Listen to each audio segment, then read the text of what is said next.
Alaikum saseni. Wacha tupike. Hii ni hizi katai. Na katai wengine waziita. Zilikuwa tamu. Sasa utachukua vikombe 4 vya all purpose flour. Utachunga, mimi nilichunga ama uweza kuchanganya na mkono hivi, lakini ni vizuri uchunge tu.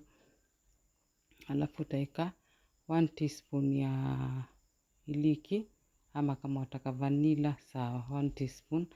Alafu utaweka mafuta moto.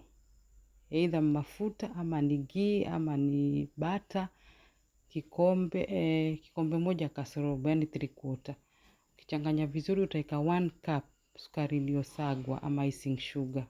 Uchanganye tena. Alafu utaweka na yai moja. Sawa, uchanganye vizuri. Hautumii maji, wachanganya na mafuta. Sawa, alafu utatengeneza shapes hivi wanatengeneza. Utabake. Haichukui muda kwa oven, 15 to 20 minutes.